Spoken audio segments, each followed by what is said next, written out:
Türkmenistanyň paýtagty Aşgabat şäheriniň ýaşaýjylary 30 mart güni ýerdenden bäri dowlu düşýär. Bu dowlu halk arasyna ýaýraýan ýakyn wagtda ýer titremi boljokmuşyn diýen myş-myşlar sebäp bolýar. Aşgabatda müňlerçe adam ýakyn wagtda güýçli ýer titremi boljokdygy barada ilat arasyna ýaýran myş-myşlar sebäpli ýer sagat 10 töwereklerinden bäri köçä çykýar. Bu gurrunlaryň nireden peýda bolan nämälim ýöne bu ýyldyrym çaltlygyny halk arasyna ýaýrady. Adamlar birege jaň edip birege habarlar ýogladylar. Hut şu sebäpden altyn asır öýjükli aragatnaşyk ulgamynyň hiline täsir etdi. Adamlar tolgunşup dokumentlerini, gymmatly zatlaryny ýanlaryna alyp öýlerinden köçä çykdylar. Adamlar sowda merkezlerine girmäge gorkýarlar, hatda berkarar sowda merkezine ýerleşýän firmalaryň işgärleri hem dowul sebäpli daşaryk çykdylar diýip Azatlyk radiosynyň Aşgabatdaky habarçysy 30 mart güni habar berdi. Habarçymyz öýlen sagat 3-4 töwereklerine çenli hiç ýer titremäniň bolmanyny ýöne muňa garamazdan ýerli ilatyň öýlerine girmek islemeýändigini aýtdy.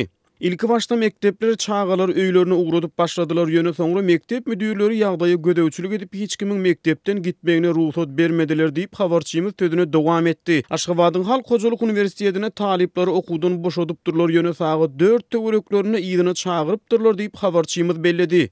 Şeýle-de Azatlygyň habarçysy ýurdun beýleki wilayatlaryna nämeleriň bolup geçýändiginden bir habardygyny ýöne Ahal wilayatynyň dürli künjeklerine myş-myşlar sebäpli adamlaryň dowlu düşýändigini aýtdy. Myş-myşlaryň nireden peýda bolýany nämälim ýöne bu habar bilkazlaýyn ýar edilýän habara meňdeýär diýip Azatlygyň habarçysy sözüniň üstüne ýetirdi.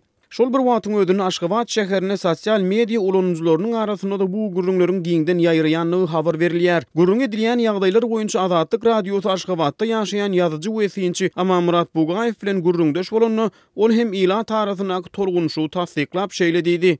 Saat 10'lardan sonra şehir boyunca gurrun ayrap şuun Aşgabatda yer titretmişsin deyip o hakkında bir derecesinde hiç kime haber edilen o kına şu ağzağızdan yelalar hemen şu kunnudaklı evet bu yerlilerim şu çemmelen bağın kologasının otuylar yanında saatta var adımlarına köşede şunu yalır eğer şorat var olsa onunla hükümet haber etmek gerek yoğun olsa onunla bildirisi vermek gerek diýip Bugaýew belledi. Agdalýan gurrunlar boýunça Türkmenistanyň degişli döwlet edaralary halk köpçüligine maglumat bermedi. Ýurdun döwleti degişli media we köpçülikleriň habar beriş serişdelerine de bu barada agdalmaýar. Birleşen Ştatlaryň Geologik Barlag Agentliginiň maglumatlaryna görä Aşgabat şäherine iň goly ýer titreme 2 gün mundan ozal, ýagny 28 martda Iranyň Ispahan şäheriniň Demirgazyk gününe 10 kilometr çuňlukda bolup geçipdir.